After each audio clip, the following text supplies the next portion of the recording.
আমার বাবাজিরা, আল্লাহর পয়গম্বর হাবিবে কিবরিয়া আজ থেকে ৪০০০ বছর আগে বলে গেলেন, আল মুসলিমু আখুল মুসলিম, এক মুসলমান আরেক মুসলমানের জন্য জীবন দিতে প্রস্তুত, এর নাম হলো মুসলমান। ঠিক কিনা বলো?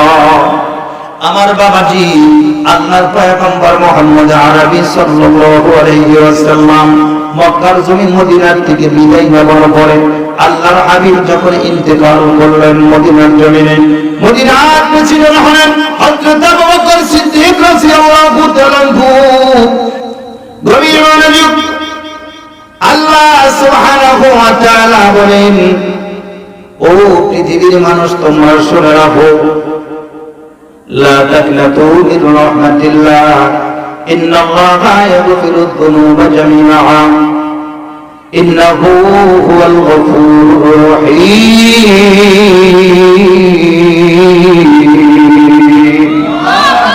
আমার আপনার যত গুনাহ হোক না কেন, যদি গুনাহগুলো বুঝতে পারে, শয়তানের ওয়াসওয়াসায় পড়ে যতগুলো গুনাহ করেছি জীবনের শেষ মুহূর্তে সে যদি আল্লাহ তাআলাকে রাজি এবং খুশি করার জন্য একটা বার খালেস তওবা করতে পারি, আল্লাহ বলে, ইন্নাল্লাহা ইয়াগফিরুয যুনুবা জামিআ, আমি আল্লাহ তোমার জীবনের গুনাহ মাফ করে দিয়া আমি তোমাকে মাসুম বানায়া দিব।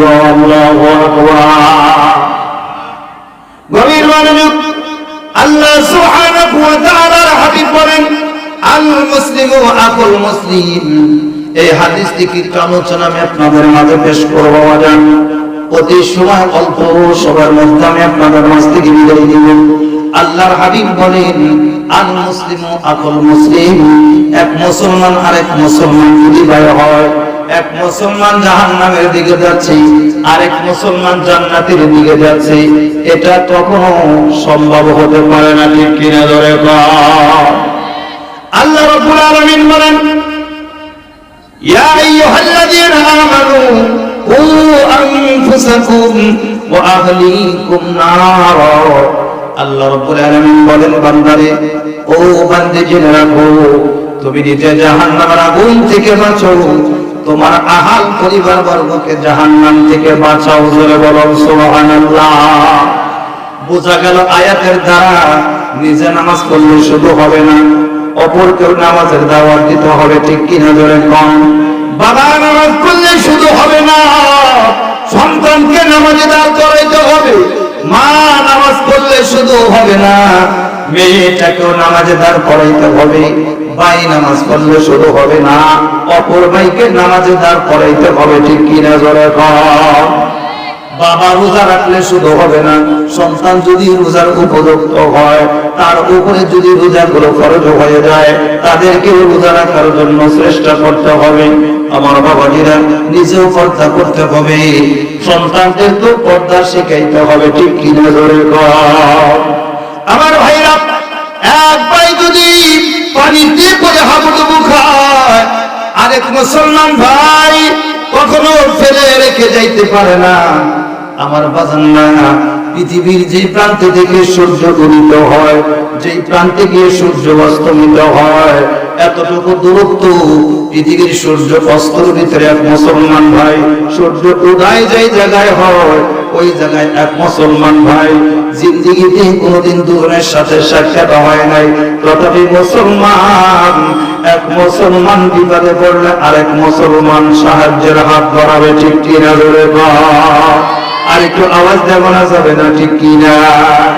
বর্তমান বাংলাদেশের আবার ভাইরা এরকম পরিস্থিতি, নিজের সহোদর ভাই যদি বিপদগামী হয়, অপর ভাই এসে তার কাঁধের উপরে চড়ে দাঁড়ায় থাকে, এই ভাইটাকে যেন পড়া দিয়ে নিচের দিকে দাঁড়ায় দেওয়া হয়, আর কোনদিন যেন মাথা তুলে দাঁড়াইতে না পারে। জোরে কোন। ঠিক কিনা? আমার বাবাজিরা, আল্লাহর পয়গম্বর হাবিবে কিবরিয়া আজ থেকে ৪০০০ বছর আগে বলে গেলেন, আল মুসলিমু আকুল মুসলিম, এক মুসলমান আরেক মুসলমানের জন্য জীবন দিতে প্রস্তুত, এর নাম হলো মুসলমান। ঠিক কিনা জোরে কর।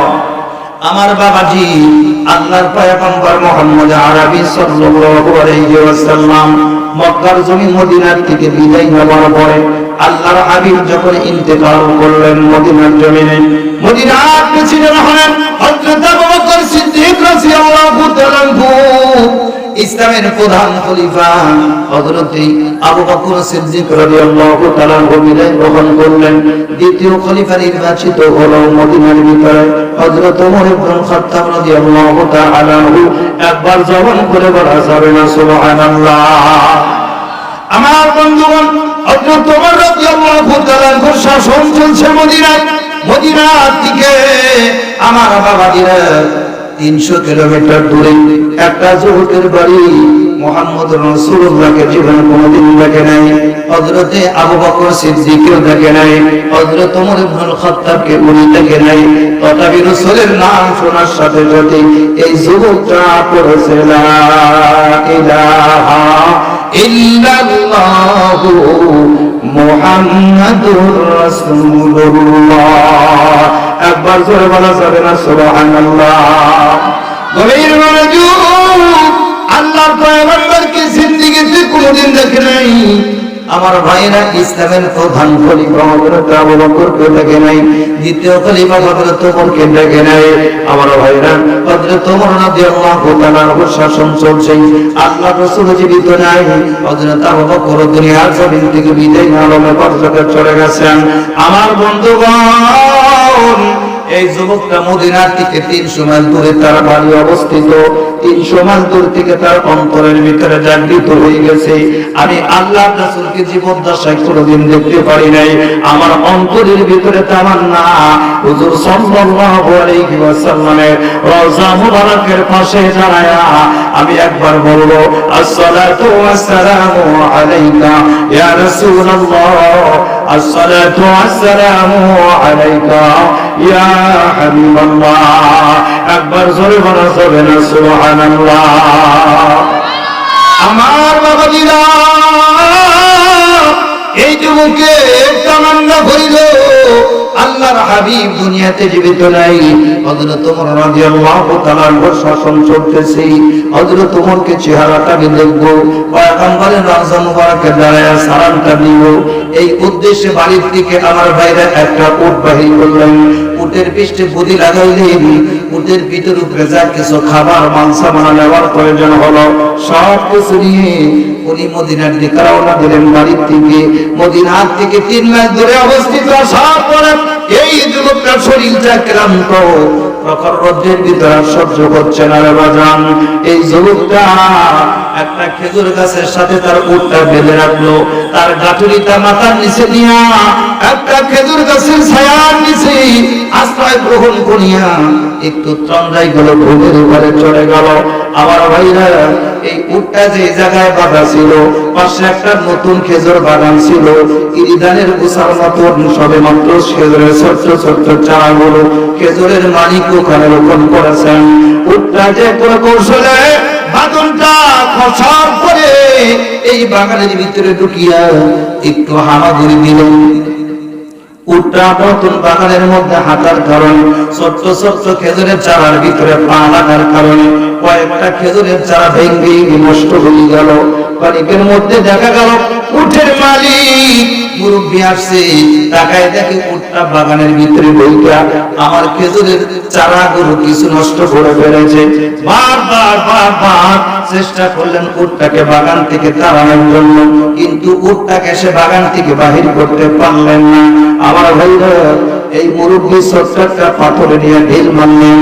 ঢিল মারার পরে এই ঢিলটা গিয়া পাথরটা গিয়া উটটার মাথার মধ্যে লেগে গেল, মাথাটা ফেটে রক্তগুলো প্রবাহিত হইতে লাগলো। আমার বাবাজি, কিছুক্ষণ পরে উটটা নরমাল হয়ে উটটা রক্ত শূন্য অবস্থায় বাগানের মধ্যে পড়ে মারা গেল। আমার ভাইরা, এই মুরব্বী উটের কাছে দাঁড়ায়া চিন্তা করতে লাগলো, এই উটটা তো আমার না, কোন লোকের উটটাও আমি জানি না। উটটা আমার ডিম মারার কারণে, পাথর মারার কারণে মৃত্যুবরণ করলো। আমি যদি এখান থেকে বিদায় হয়ে যাই, এই অপরাধ নিয়ে আমার অন্ধকার কবরে যাইতে হবে। একবার জোরে বলা যাবে না সুবহানাল্লাহ? আর একটু জোরে বলা যাবে না সুবহানাল্লাহ?